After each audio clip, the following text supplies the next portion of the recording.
Hi everyone, Amy here with Amy's Wares, and today I'm going to do an acrylic marker technique with some 3D embossing.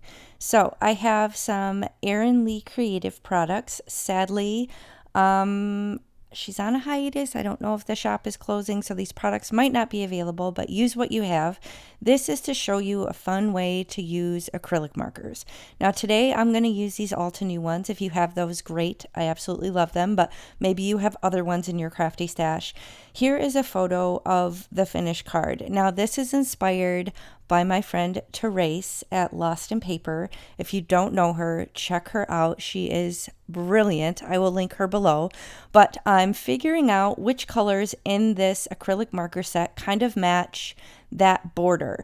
That was an 𝗵𝗶𝗄𝐿, or basically a card base that I didn't end up needing, and I wanted to use it. It was sitting in my crafty stash. So I'm kind of deliberately picking colors that will work so I can use up and not waste this card base with an inked border.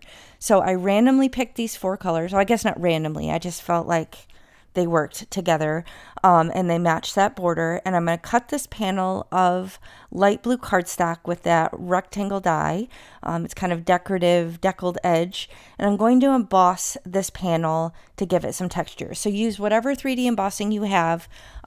It might work with regular embossing, but I think 3D is probably going to be better for this purpose. So kind of creating all the products, getting them all ready, and then I'm going to show you this technique. And this is where my friend 𝘄𝗄𝗄𝗄 inspired me. So she works with 𝗤𝗂𝗄. She had 𝗤𝗂𝗄 acrylic markers like this. I think she actually had the newer color set, which, stay tuned. I am actually getting my hands on that because, you know, I can't resist these gorgeous colors. But this is basically what she did. She colored on top of a 3D embossed panel to kind of bring it to the next level and use these awesome markers. So if you don't know acrylic markers, they're very opaque. They're basically like using acrylic paint, but they're in marker form.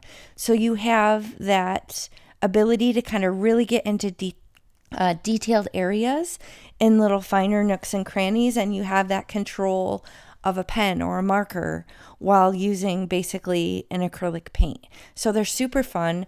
I absolutely love these 𝗤𝗂𝗄 ones because I feel like the colors are rich and beautiful. They aren't just necessarily like bright primary colors. I love that some of them are more muted or just kind of maybe not the traditional colors that you would expect. So you can see here, I'm not fully coloring in the spaces. You absolutely can. But I'm just kind of using a flicking motion and kind of coming from the center of the blooms and going outward. And I'm using those 2 blue colors on the blooms. And then I'm using the yellow and the orange on the stamen, I think is what it's called. Let me know in the comments if that's right.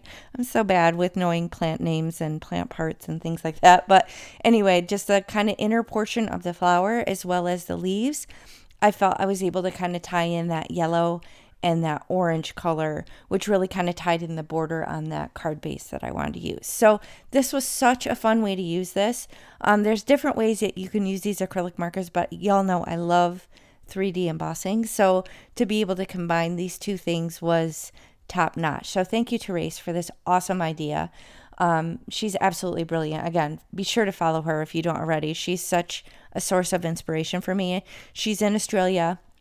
And she's just so fun to watch. So I'm just going through and coloring. I'm not coloring everything on the panel. There's other kind of elements, other leaves in the background that I'm just leaving blue. So they're raised and they have that texture from the embossing, but I'm not coloring in everything. I'm just kind of going along the top, just skimming, and it lays down the ink beautifully from these markers. They're super smooth and easy to work with. You can kind of layer up the colors like I did. And I'm just leaving those certain parts blue. And then I'm going to lay this over here, kind of compile everything. I wanted to confirm the color that I used was with an olive. That's the color that I had ink swiped along the edge, so you know what color that is. And then I also have this stamp and die set, also from Erin Lee Creative. But again, shop your stash, use whatever works for you. This is kind of more of just a technique tutorial here that I'm showing you. Just a fun way to use acrylic markers and embossing folders if you have those. So I'm using this gorgeous sentiment here. It says "here for you." I'm going to use that in that same color that I used on the border. I'm going to use that with an olive to stamp this. This is a 𝘄𝘄𝘄𝗄 ink color. I'm just going to freehand stamp this, and then I will line up the coordinating die. I'm actually going to stamp it a couple times, and then I'll just put the extra one in my sentiment binder. If you aren't familiar, I like to have my sentiment binder full of sentiments ready to go. I'm sure you've probably seen it if you've watched my videos, but I'll throw my extra in that just so I have it for future use. I have to figure out which one of those coordinates. Sometimes it's a little hard to tell, but I did die cut both of those out, and I will use one of them and store the other away. I love when companies put the outline so you can figure out where to put the die back on the storage paper. I really appreciate that. I love when companies do that. I'm going to pop up this panel with this 1 inch wide, 1 millimeter thick foam tape. This is from scrapbook.com. It's my favorite lately because it gives it some dimension, but it doesn't make it stand off too high, so you don't get knocked as easily through the post office when you send it through the mail. But I'm going to use this little thin foam strip. I get these from Amazon just to pop up the sentiment on the front of the card. Wanted to make sure it wasn't overhanging. I had to adjust that a little bit. I'm going to put that down kind of in that opening in the top, I don't know, the top half of the card off to the right a little bit. And then I'm going to figure out which bling I want to use.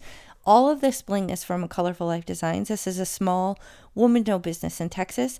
I went with the satin matte turquoise because I felt like it matched beautifully with that one color of ink. Put that down in a smattering. And I do have a coupon if you shop at Colorful Life Designs. Use my coupon AmyFan10 and you'll save 10% on your complete order. But that's going to finish the card. So thanks so much for watching. I appreciate it, and I'll catch you next time. Bye.